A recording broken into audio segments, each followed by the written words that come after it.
México hoy es un pueblo de los pueblos más politizados del mundo, a pesar de que una buena parte de los medios de comunicación actúan en contra. ¿Cómo fue que sacamos 36 millones de votos con las campañas en contra que tuvimos en redes sociales y en medios de comunicación y en toda la comentocracia? Difícil encontrar un articulista que defienda la Cuarta Transformación, difícil. Y aún así ganamos casi con 36 millones de votos. Buenos días, Presidenta. Buenos días a todas y a todos. Daniel Moser, del Centro de Estudios Estratégicos Nacionales, director de Helios Comunicación y colaborador de Agencias de Información y Opinión, Periodismo Internacional Alternativo de Argentina, Portal Alba de Venezuela y Rebelión de España. Sebastián Lerdo de Tejada, a finales del siglo XIX, señalaba, o al menos se le atribuye a él, que la prensa se regula con la prensa. El expresidente López Obrador lo usaba a menudo como una referencia cuando trataba el tema. La cuestión es que en esa época, pues que la prensa se regule con la prensa es que un periódico liberal enfrente a un periódico conservador. Hoy un puñado de empresarios controla el 70% de los medios de comunicación digitales, impresos, radio, televisión. La pregunta es si, considerando que suele confundirse la libertad de expresión con la impunidad para difamar, ¿no sería necesario, importante, oportuno, que el gobierno, con otros sectores, incluso empresariales, sociales, etcétera, generara algún tipo de regulación con base en un código de éticas que impidiera que pasen este tipo de cosas? Que un presentador diga que va a informar y lo que está haciendo es opinar, y que difamen a personas que luego no tienen el espacio para poder responder a esa difamación. Gracias. En este caso es mejor equivocarse con la libertad de expresión, no a la censura, no a la censura. La libertad de expresión es esencia de la democracia. Nosotros, ¿a qué vamos? A la revolución de las conciencias. México hoy es un pueblo de los pueblos más politizados del mundo, a pesar de que una buena parte de los medios de comunicación actúan en contra. ¿Cómo fue que sacamos 36 millones de votos con las campañas en contra que tuvimos en redes sociales y en medios de comunicación y en toda la comentocracia? Difícil encontrar un articulista, claro, hay sus excepciones, que defienda la Cuarta Transformación. Difícil. Y aún así ganamos casi con 36 millones de votos, con el casi 60% de la votación. ¿Por qué? Porque lo que está pasando en México es único. Aquí es que los que gobernamos desde el presidente López Obrador y ahora venimos de un movimiento social, no llegamos impuestos por nadie y seguimos luchando desde el lugar donde estamos. Entonces, además ahí están muchos de ustedes que ayudan a abrir el debate, a poner otros puntos de vista sobre la mesa, todos los medios llamados alternativos. Ya no es lo mismo que antes, donde lo que se decía en la radio o en la televisión entraba como la verdad absoluta. Y también los medios públicos están haciendo su parte, que no son medios gubernamentales, son medios públicos. Y tienen que fortalecerse los medios públicos, que es parte de lo que queremos hacer ahora. Y también hay muchos medios que han aprendido, también, que así como iban, pues lo único que hacían era perder televidentes, se dice, audiencias.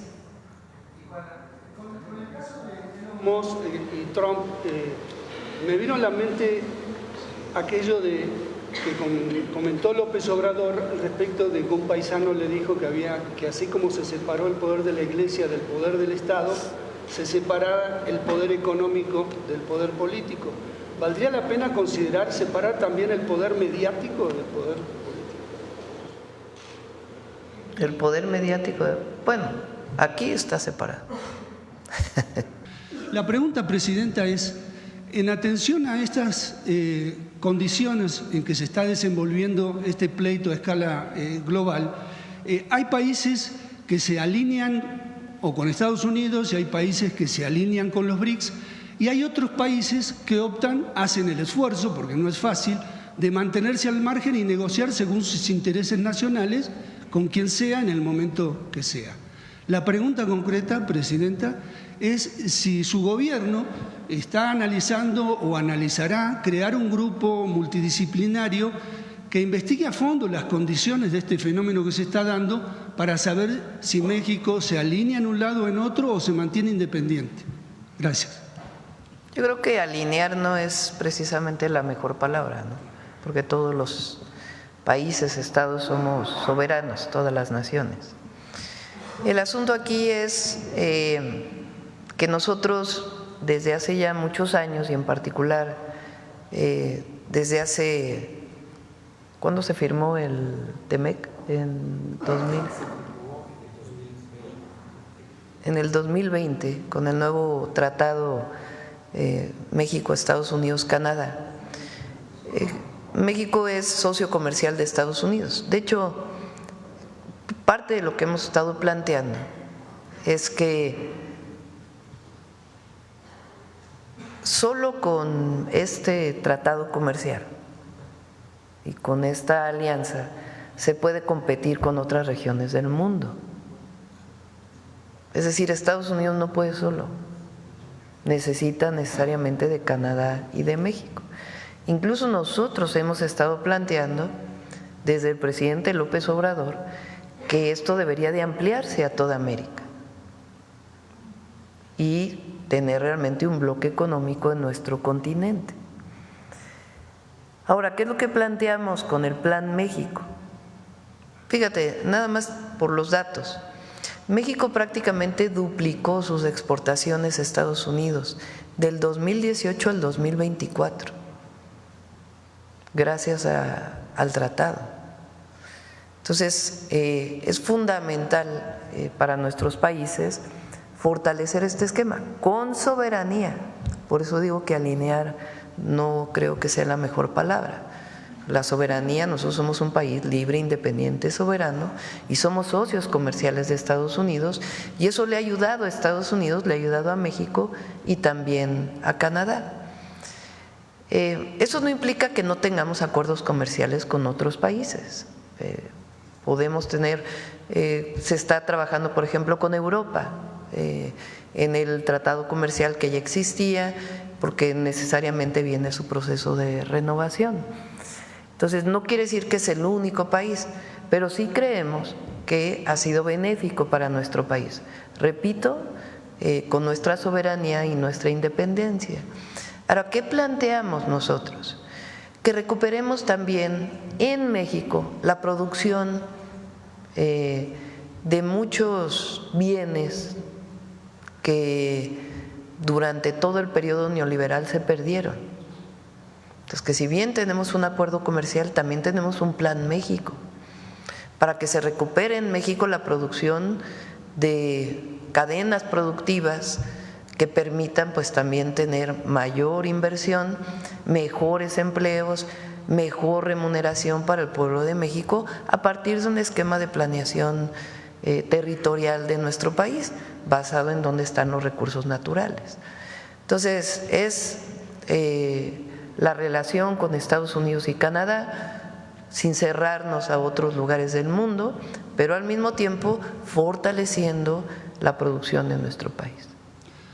Gracias. La segunda pregunta tiene que ver precisamente con el Tratado de Libre Comercio. Como sabemos, el Tratado de Libre Comercio, ahora conocido como TEMEC, inició en 1994 con Carlos Salinas de Gortari. cuando obviamente con intenciones diferentes a las que se han planteado tanto el gobierno de López Obrador como el suyo.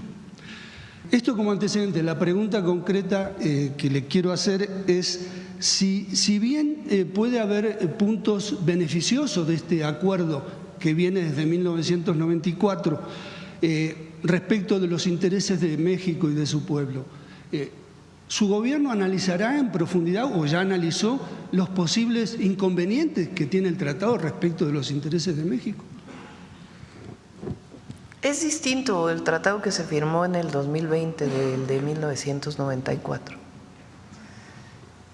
El tratado del 94, además de estar vinculado a todas las orientaciones de los organismos financieros internacionales para que México tuviera un modelo de desarrollo neoliberal, tenía un elemento central, que era utilizar a México con una ventaja competitiva, la mano de obra barata. Y eso le hizo mucho daño al país, porque fue el periodo en donde el salario mínimo no creció. ¿Cómo puede un gobierno asumir que tu ventaja competitiva son los salarios de hambre de tu pueblo? Eso cambió en el 2020. Que a partir del 2018 comenzó a incrementarse el salario mínimo y con ello el salario medio del país y con ello la disminución de la pobreza, además de los programas de bienestar y de otras acciones que se han desarrollado, y con ello también la disminución de las desigualdades o la reducción de las desigualdades. Entonces es distinto el marco en el que se firma uno y el otro tratado.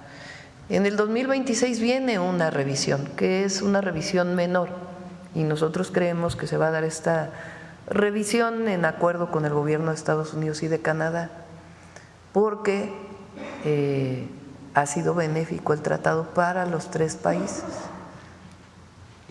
Entonces, la diferencia sustantiva es que cambió el régimen en México también, y que ya no es la integración perdiendo soberanía, que eso era lo que existía antes. Nosotros defendemos a México como país libre, independiente y soberano, con un socio, con dos socios comerciales, Estados Unidos y Canadá.